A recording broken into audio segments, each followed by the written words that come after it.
As we gather in this lovely, light-filled space to worship, join for conversation and snacks in our spacious, welcoming social hall, or prepare food to share in our well-appointed kitchen, it is actually hard to remember how dingy and dysfunctional this space was in 2003.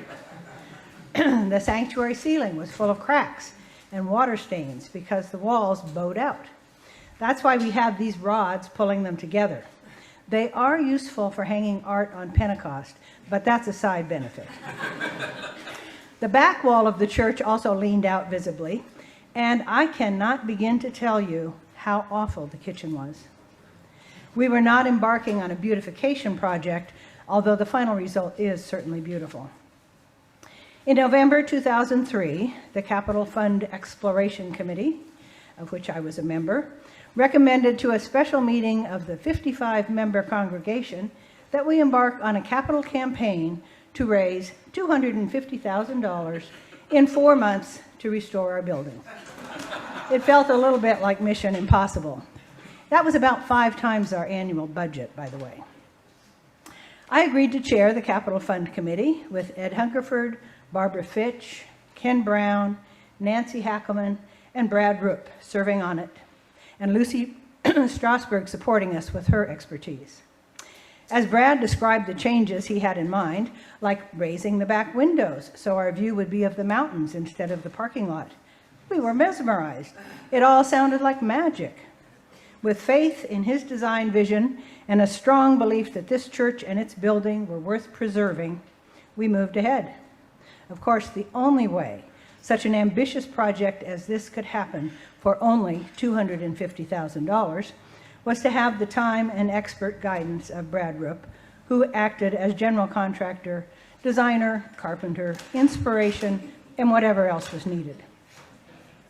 To make the experience a little more challenging, both our pastor and our secretary resigned, having nothing to do with the capital campaign.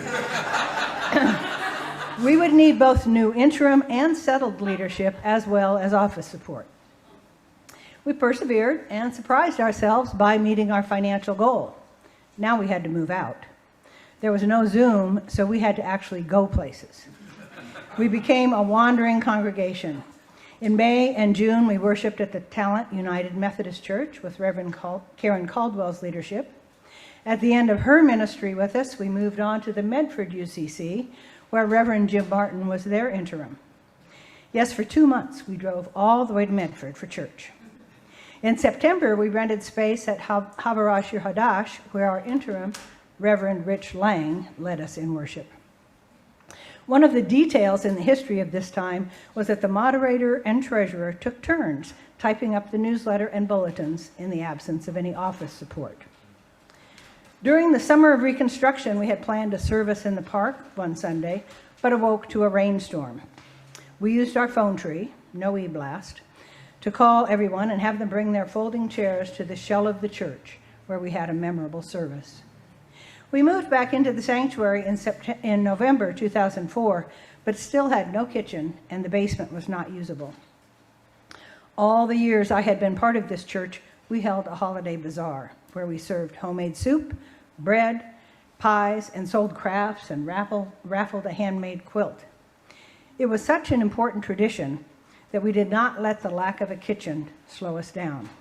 Crock pots full of soup were served by the men of the church, and I think the breaker went out there, and the women managed the sales. There are still about 20 members still here from that time, and it fills me with joy to see the vision of that iteration of this church realized. It honors the memory of those who believed in our future and acted on that faith. There are some before, during, and after pictures in a slideshow in the back, which will be on during the social hour. I've relied on the facts from Into the Second Century, the history written by my late husband Jim, and available on the website if you want to know more.